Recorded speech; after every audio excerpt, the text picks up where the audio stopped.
Hakim pour voilà, nous transmettre cette réalité de l'Église. Et puis moi je prie que nous on puisse vraiment recevoir ce message aussi. Et que chacun, on puisse être à ton diapason. Amen. Amen. Ça va, vous allez bien ? Moi je trouve que c'est difficile de finir la louange quand on est comme ça à la fin, on a envie de continuer pendant un petit moment. Mais on fera un culte louange début de l'année prochaine, vous verrez, ça va être bien. Venez. Donc là on va commencer, je ne sais pas si vous vous souvenez, on a parlé un peu des fondements cette année, on a parlé de la Trinité, Dieu le Père, Dieu le Fils, Dieu le Saint-Esprit, on a parlé un peu des 5 cela, des points quand même assez essentiels dans nos croyances, on va dire protestantes, parce qu'on est quand même, on va dire, 2 fois protestants, donc c'est quand même nos bases. On a parlé des finances, sujet un peu tabou, mais qui est quand même parlé beaucoup de fois dans la Bible, plus que le royaume même, vous imaginez. Et puis là, on s'est dit, ce serait cool de parler un peu de l'Église. Parce qu'au final, l'Église, on y est, on y vient, mais qu'est-ce que c'est et qu'est-ce que ça fout là ? Excusez-moi, c'est un peu... Non, mais c'est quoi l'Église ? Donc on va essayer de répondre à ces questions. Moi, aujourd'hui, un petit bout, puis la semaine prochaine, ce sera Nat. Moi, aujourd'hui, je vais essayer de répondre à la question, c'est quoi l'Église ? Et la deuxième question, c'est quoi le but de l'Église ? Donc, à la fin, si je n'ai pas répondu à ces questions, vous venez me taper sur les doigts. Je ferai mieux la prochaine fois. Non, ça va le faire. Je suis un peu plus comme ça, c'est un peu plus enseignant que j'ai l'habitude. Donc, mais ça va le faire. Je vais, du coup, vous lire un petit truc qui s'appelle le symbole de Nicée-Constantinople. Qu'est-ce que c'est que ce truc ? Ça date de l'an 381 après Jésus-Christ, où l'empereur de Constantinople a fait rassembler différents chefs d'église pour mettre au clair certains aspects qui n'étaient pas tout à fait clairs dans l'époque. Par exemple, ce qu'on appelle l'arianisme, de dire que Jésus était né de Dieu et pas qu'il était là dès le début. Enfin bref, je vous épargne les détails. C'est plus théologique, mais je vais vous lire un peu ça parce que je trouve que c'est intéressant. Et puis, à la fin, je vais vous demander s'il y a un truc qui vous choque là-dedans. Je crois en un seul Dieu, le Père Tout-Puissant, créateur du ciel et de la terre, de l'univers visible et invisible. Je crois en un seul Seigneur, Jésus-Christ, le Fils unique de Dieu, né du Père avant tous les siècles. Il est Dieu, né de Dieu, lumière, né de la lumière, vrai Dieu, né du vrai Dieu, engendré et non pas créé, de la même nature du Père. Et par lui tout a été fait. Pour nous les hommes et pour notre salut, il descendit du ciel. Par l'Esprit Saint, il a pris chair de la Vierge Marie et s'est fait homme. Crucifié pour nous sous Ponce Pilate, il ouvrit sa passion et fut mis au tombeau. Il ressuscita le 3e jour conformément aux Écritures, et il monta au ciel. Il est assis à la droite du Père. Il reviendra dans la gloire pour juger les vivants et les morts, et son règne n'aura pas de fin. Je crois en l'Esprit Saint, qui est Seigneur et qui donne la vie. Il procède du Père et du Fils. Avec le Père et le Fils, il reçoit même adoration et même gloire. Il a parlé par les prophètes. Je crois en l'Église, une, sainte, catholique et apostolique. Je reconnais un seul baptême pour le pardon des péchés. J'attends la résurrection des morts et la vie du monde à venir. Amen. Ça va ? Qu'est-ce qui vous choque là ? Catholique. Ah, intéressant. J'ai fait exprès de le mettre en gras parce que je pensais certains allaient tiquer dessus. Quand on lit ce texte, on se dit, si on n'a pas un petit peu recherché un petit peu, on se dit catholique, mais du coup, on est complètement à la ramasse là. En fait, catholique ne veut pas du tout dire l'église catholique romaine, dirigée par le pape, comme on l'entend aujourd'hui. Catholique, ça veut dire universel.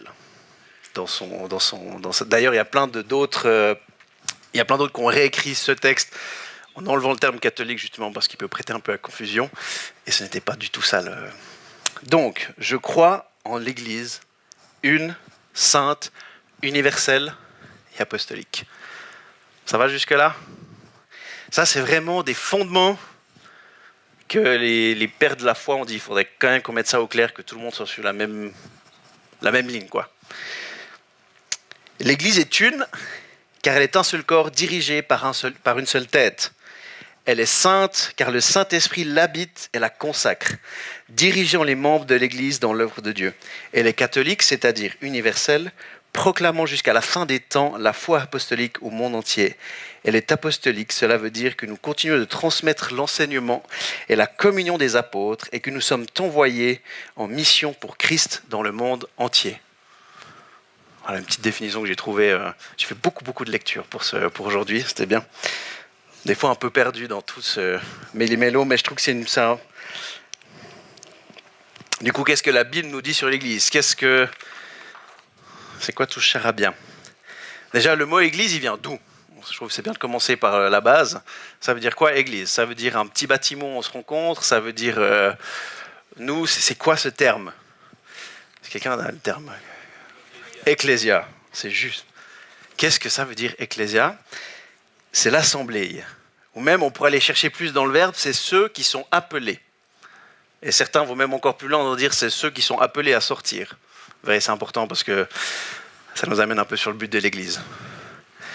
Et ce qui est intéressant, c'est qu'Ecclésia, si vous prenez la traduction, la première traduction de la Bible, même de l'Ancien Testament, c'est le même terme qui est utilisé en grec pour dire la synagogue. Donc synagogue, église, si vous prenez le temps des premiers chrétiens, il n'y a pas de différence, il n'y a pas une église, il n'y a pas une synagogue, c'est le rassemblement de ceux qui sont appelés. Il n'y a pas de différenciation là jusque-là on va dire de structure qui est donnée, c'est vraiment le lieu de la congrégation de ceux qui se rassemblent. C'est une assemblée. Du coup, que dit la Bible sur l'Église ? Qu'est-ce qu'on est vraiment dans son origine ? Je vais vous donner beaucoup de textes aujourd'hui.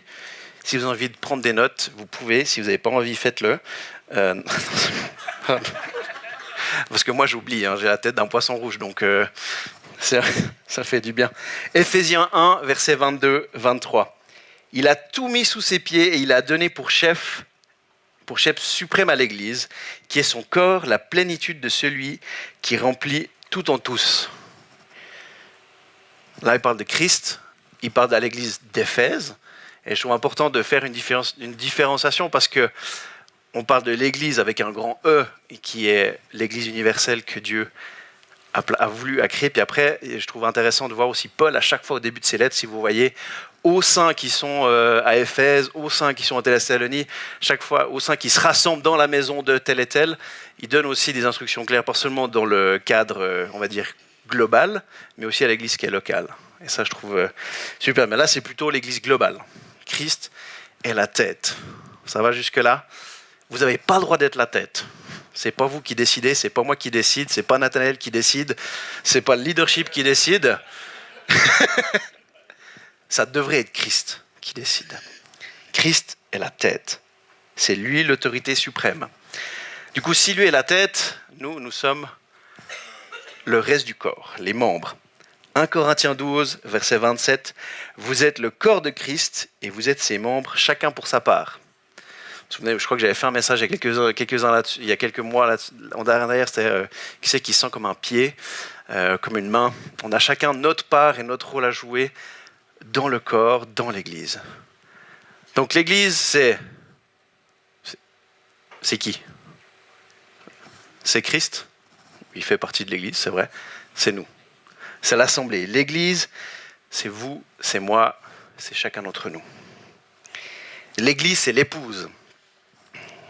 Éphésiens 5, versets 25 à 27. Marie, aimez vos femmes, comme Christ a aimé l'Église. Souvent, c'est quand on parle des couples, on parle de la truc avant, puis on oublie cette partie-là. Bref, il s'est livré lui-même pour elle, afin de la sanctifier par la parole, après l'avoir purifiée par le baptême d'eau, afin de faire paraître devant lui cette Église glorieuse, sans tache, ni ride, ni rien de semblable, mais sainte et irrépréhensible. Je trouve dur en fait des fois lire ça parce que je me rends compte que comme l'Église est faite de nous, des fois elle n'est pas glorieuse. Elle est voulue par Dieu, le corps est... Qui c'est qui se trouve parfait dans cette salle ? Personne. Mais je trouve beau de voir qu'en fait il y a une promesse. J'aime bien le terme d'être sanctifié. On est les saints, ceux qui sont appelés, ceux qui sont mis à part. Et dans ce terme d'être sanctifié, il y a un processus de sanctification.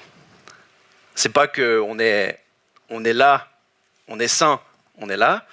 C'est ok, je commence ici et on a un processus de sanctification. Et de plus en plus, on est appelé à ressembler à cette épouse de Christ. Sans tache ni ride, plus pour d'autres, moins pour certains.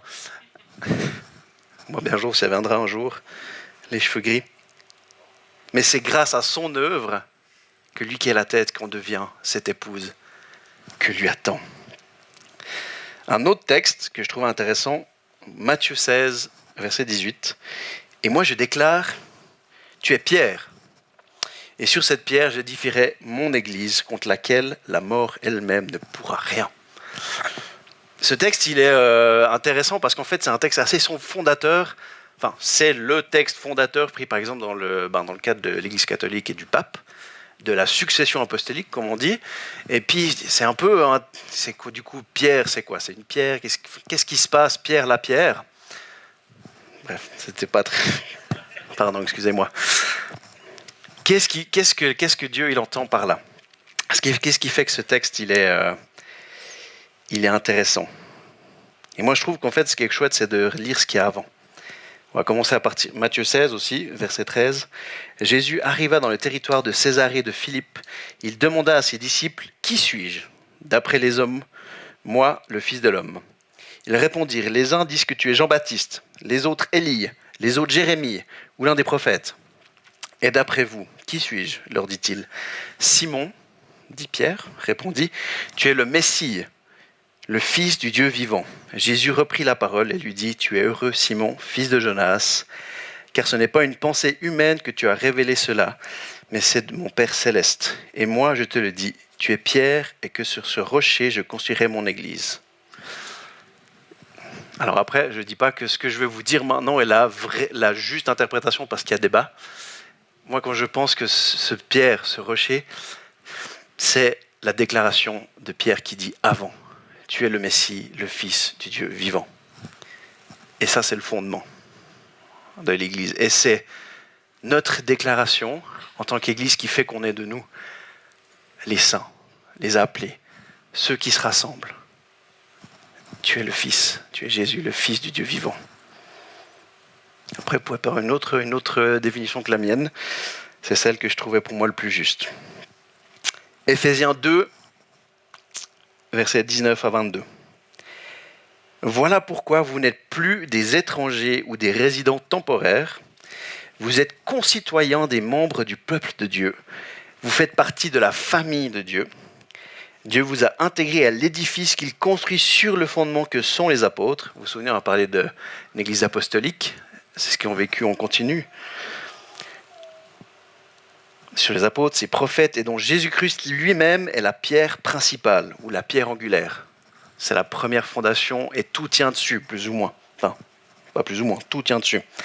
En lui, toute la construction s'élève, bien coordonnée, afin d'être un temple saint dans le Seigneur, et unis au Christ, vous avez été intégrés ensemble à cette construction pour former une demeure où Dieu habite par l'Esprit.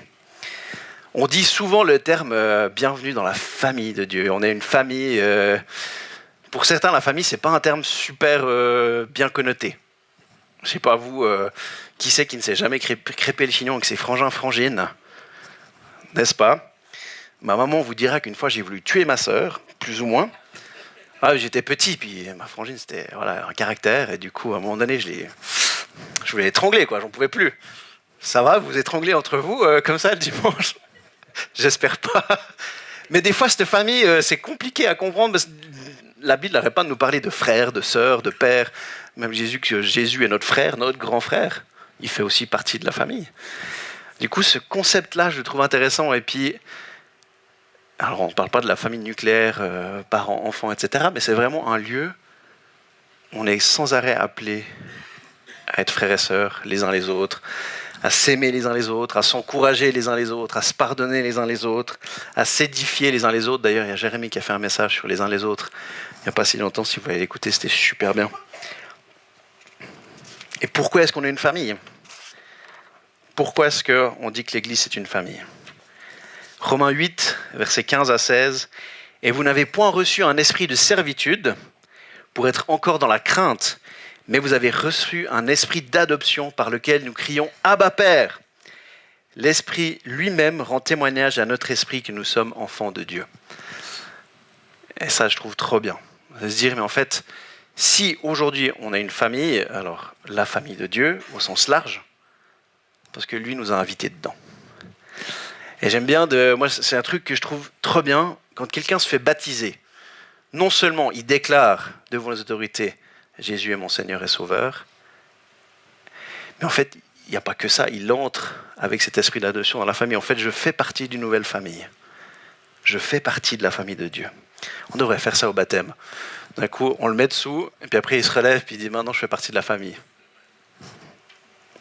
Bref, je ne vais pas commencer à changer la catéchèse et tout ça, mais nous sommes ceux qui sont appelés à la sainteté, être mis à part. Colossiens 3, 12. Ainsi donc, comme des élus de Dieu, saints et bien-aimés, revêtez-vous d'entrailles, de miséricorde, de bonté, d'humilité, de douceur, de patience. J'aime bien ce texte parce que non plus on est appelés ceux qui sont mis de côté, mais ça nous donne aussi un peu de boulot. Miséricorde, bonté, humilité, patience, beaucoup entre nous, de douceur.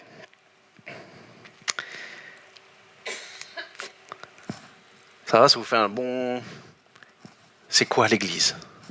C'est toutes ces choses et encore plus. Il y a plein de textes qui parlent de l'Église, mais je vais peut-être pas m'attarder à tous les faire, sinon on sera encore là un moment. Mais c'est ceux qui sont appelés. C'est ceux qui sont mis à part. C'est ceux qui sont frères et sœurs. C'est le corps. C'est vous, c'est moi.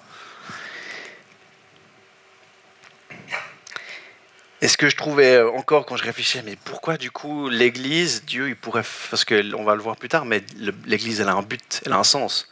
On a un but, on a un sens. Et de se dire, pourquoi est-ce que Dieu ne le ferait pas tout seul? Parce qu'on dit, Dieu est tout-puissant. Et on le croit vraiment, que Dieu est tout-puissant, il a toute autorité. Pourquoi il voudrait nous utiliser, nous, humains, dans notre péché, dans nos défauts, pour que ça prenne si longtemps que ça pour arriver au but final? Et je trouve intéressant de se dire, mais Dieu, à la base, il n'est pas seul. Si on prend la Trinité, Dieu est trois, Père, Fils, Saint-Esprit. Il y a une communion, déjà à l'interne de la personne de Dieu. Et du coup, c'est aussi, pour moi, je crois pourquoi l'Église n'est pas toute seule. Enfin, elle est représentée de plusieurs éléments. Vous, moi, parce qu'on est appelé à être en communion les uns avec les autres. L'Église consiste en ceux que le Seigneur a appelés du monde, dans une union et une communion avec le Christ, et en communion les uns avec les autres. Ça va jusque-là? Je vous perds pas? Pas encore. C'est quoi le but de l'Église? Alors, il y a plusieurs débats, enfin il n'y a pas tellement de débats.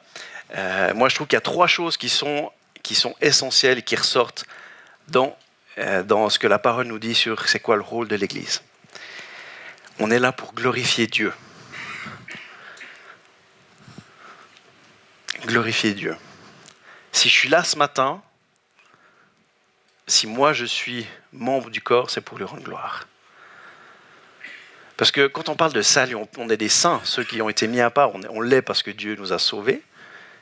Mais en fait, le salut, il n'y a aucun de nous qui l'a mérité. Hein. Il n'y a rien que ce qu'on peut faire qui peut nous faire mériter le salut.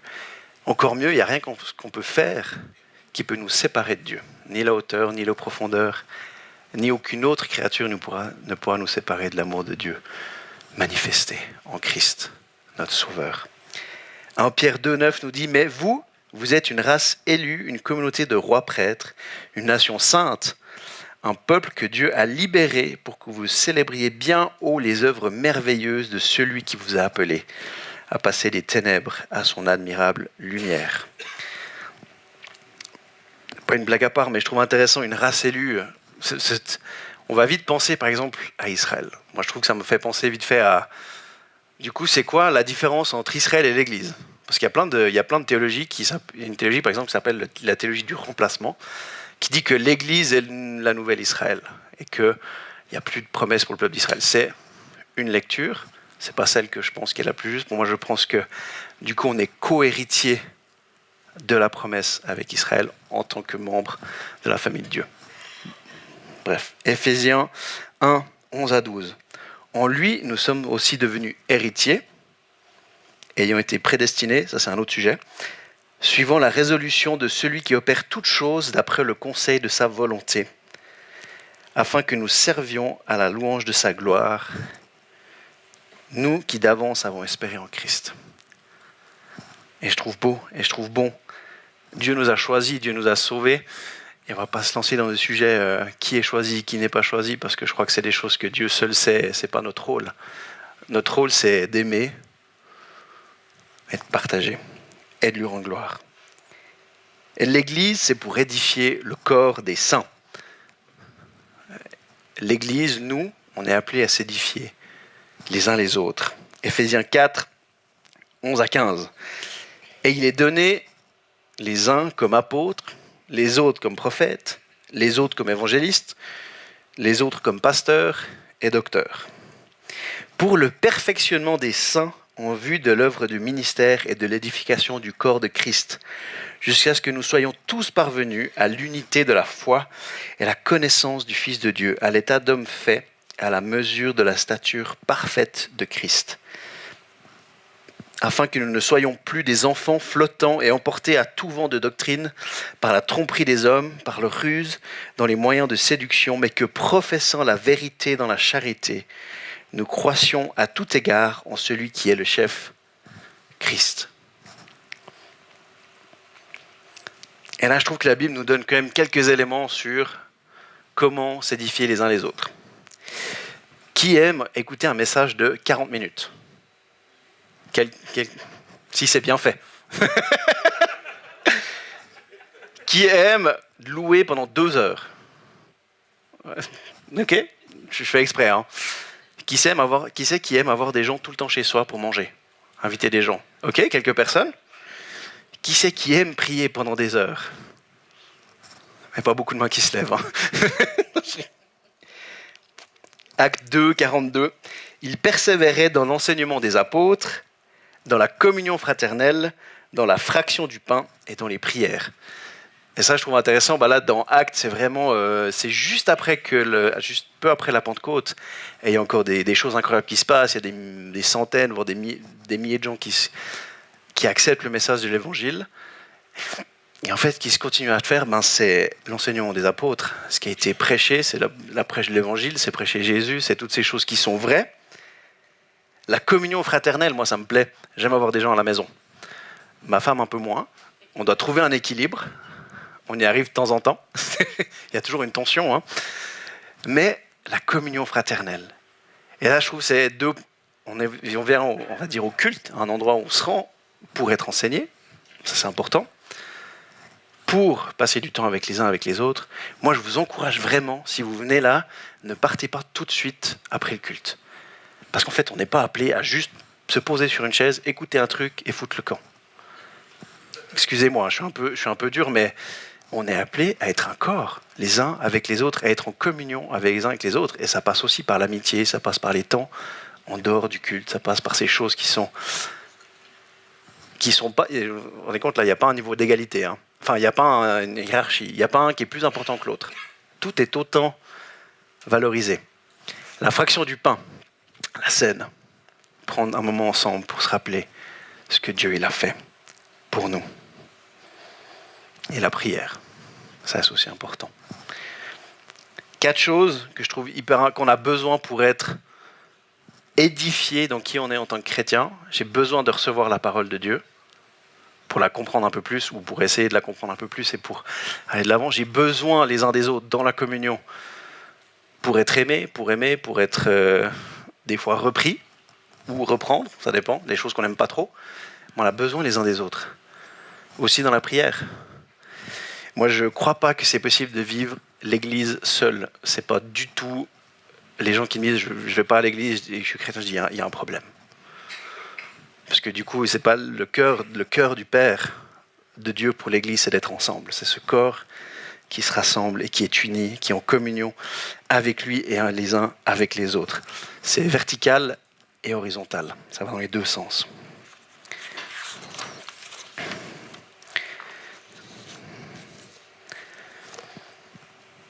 J'aime bien, j'ai trouvé une petite phrase qui dit « C'est dans la famille de Dieu que je peux prendre soin. Je peux prendre soin d'être pris en soin. C'est dans la famille de Dieu que je peux aimer. Et c'est là que je peux être aimé. C'est là que je peux pardonner et être pardonné. C'est là que je peux être repris et reprendre.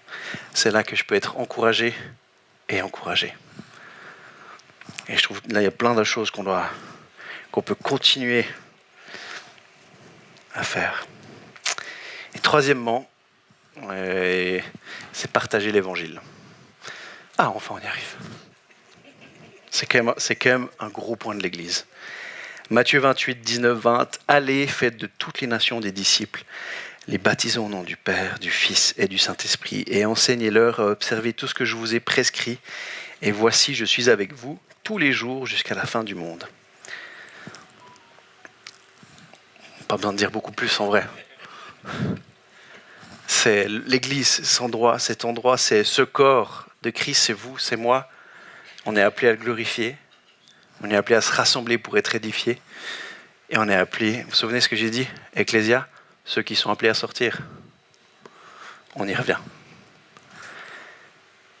Et on se retrouve le dimanche matin et c'est bon et c'est juste. Et je crois que c'est un lieu qui, je l'espère, nous rebooste pour notre semaine. Et j'espère qu'on va continuer à être une église qui encourage et qui va nous permettre d'être un lieu qui, pas juste qui fait du bien, mais qui nous construit, qui nous remet en question, qui nous modèle, mais aussi qui nous appelle à sortir. Vous savez, on a un super bâtiment qui s'appelle l'Épicentre. Je ne sais pas si vous avez déjà entendu parler. Il y aura un peu de place, un petit peu plus quand même. Mais en fait, si on construit juste l'espace et qu'on ne le remplit pas, il y a un problème. Et on peut construire le bâtiment et on peut construire ces choses, mais en fait, notre premier appel, c'est de dire, mais ok, mais comment est-ce que déjà maintenant, aujourd'hui, quand il n'y a déjà pas d'espace, bon, aujourd'hui un peu plus, mais dire, mais on ne doit pas attendre d'avoir de l'espace pour faire grandir, on ne doit pas attendre d'être à un endroit pour continuer à être témoin. C'est maintenant, là où on est, dans nos capacités. Ça va jusque-là?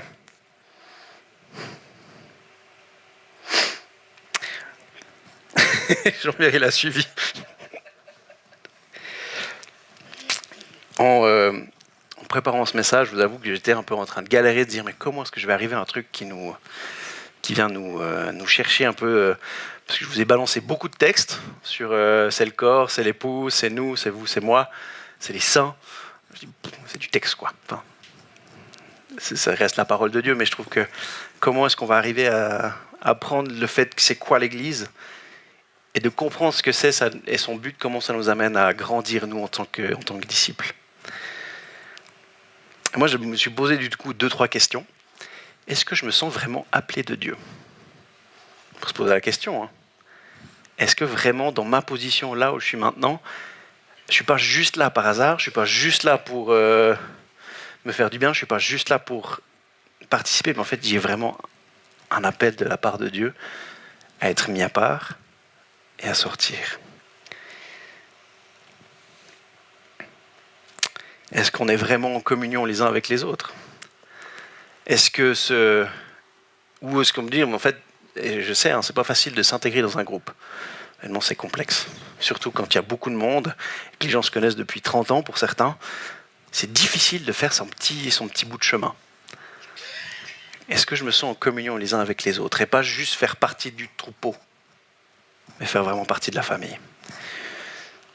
Et là, il y a une question, je dirais, personnelle, mais je vous invite aussi à nous poser la question, comment est-ce que je permets, donc comment je suis, donc comment j'interagis, à permettre aux autres de rentrer en communion avec moi ? Parce qu'il y a quelqu'un qui passe les portes, qui est nouveau, qui n'est jamais venu ni d'Ève ni d'Adam, ça va être compliqué de venir « Hé Nathanaël, salut, je suis nouveau, est-ce que tu peux m'accueillir ?» Ouais, ça ne marche pas. Et moi, j'ai vraiment nous encouragé en tant que ces membres du corps, comment est-ce qu'on peut accueillir d'autres membres ? Comment est-ce qu'on peut avoir un regard ? Et bienvenue dans la famille. Viens manger à la maison. On fait des invitations mutuelles. Franchement, c'est trop bien pour apprendre à connaître des gens que vous ne connaissez pas. Mais je remets dessus, mais c'est le relationnel, il a tout autant d'importance que ce qu'on partage devant. Si quelqu'un va revenir et va dire « Purée, là, c'est un lieu qui est bon, où j'ai envie de revenir », c'est pas parce que j'ai fait une super prédication. C'est parce qu'il y a quelqu'un qui va lui dire bonjour et dire hey, « Comment ça va ? Est-ce que je peux apprendre à te connaître ?» Et puis il va dire « Ah, ça a l'air sympa, là. » Comment est-ce que chacun d'entre nous, on a notre part à jouer dans accueillir les autres dans cette communion fraternelle ? Est-ce qu'on est ces lumières ? que nous sommes appelés à être dans le monde? Est-ce qu'on est... Parce que un des buts principaux, c'est de partager la foi, partager le message de l'Évangile. Je me pose la question pour moi aussi. C'est où les endroits où Dieu m'appelle vraiment à être lumière? Peut-être la question, est-ce qu'on est vraiment prêt à laisser Jésus être la tête? Notre question. Je trouve de l'Église, on va dire dans sa structure, mais aussi dans nos vies personnelles. Est-ce que Jésus est la tête? Est-ce qu'il a toute l'autorité? Certainement pas dans tous les aspects de ma vie. Et je crois que là, il y a des zones de croissance.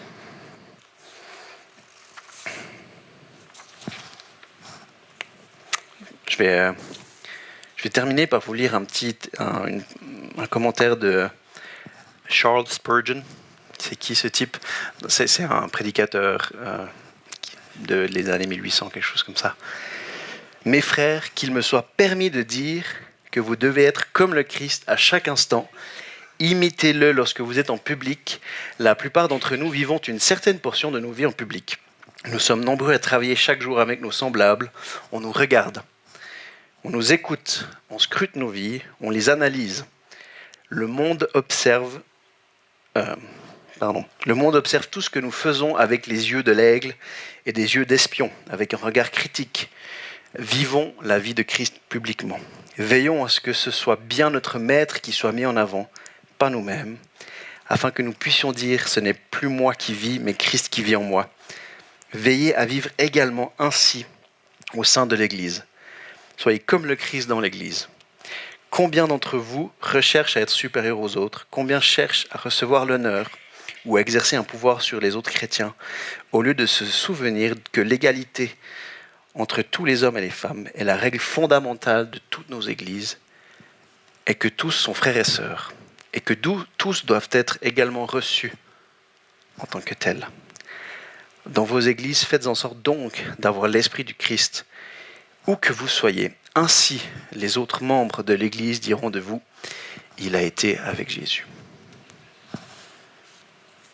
Je vais prier. Seigneur, on te remercie pour ta vie, ta grâce, ton esprit, cette église qui se rassemble non seulement ici à Échalon, mais dans le monde entier, qui est universelle, qui est une, et même des fois s'il y a nos différences, les choses où on n'est pas en accord les uns avec les autres, au final c'est quand même toi qui es la tête. C'est toi qui es l'instigateur. Et on est ton corps, Père. Chacun individuellement, on est ton épouse. Et je te remercie, Père, pour le privilège que c'est de faire partie de cette famille. Pour le privilège que c'est d'être là les uns avec les autres. Et je te demande pardon pour toutes les fois où on est juste là par habitude, ou de dire, mais bon, c'est juste un dimanche en plus. C'est-à-dire, c'est pas le dimanche qui est important, mais c'est cette communauté qui est ta volonté, Père. On s'encourage, on s'aime, on s'édifie les uns les autres. On se laisse transformer par toi, par ta parole, parce que tu nous enseignes. Et Père, je te demande de venir continuer à transformer nos cœurs pour qu'ils puissent de plus en plus ressembler au tien. Pour que ton Église, comme il a été marqué, qu'elle puisse être pure, sans tache, ni ride. Et qu'on te ressemble, Père. Comme tu dis, nous sommes ces saints appelés, ceux qui sont mis à part, et qu'on puisse continuer à grandir dans cette sainteté, Père. Et qu'on puisse te mettre comme à la place qui t'est due, à la tête. Alors merci de bénir chacun, de renouveler chacun. Je te remercie de venir continuer à transformer nos cœurs, et que j'ai envie de particulièrement prier pour cette église d'Échalon, mais qu'on puisse continuer à être cette lumière dans cette ville, dans cette région, dans ce canton, Père, là où tu nous appelles, on travaille de bénir chacun des membres dans ce à quoi il est appelé. Tu l'as appelé, Père. Et il y a une raison, il y a un but. Et que nos regards puissent être des regards bienveillants, pleins d'amour, accueillants, Père. Que chaque personne qui passe ces portes puisse dire, mais là, il y a quelque chose de différent. Alors viens continuer à nous édifier et à nous amener là où tu veux. Dans ton nom, Jésus. Amen.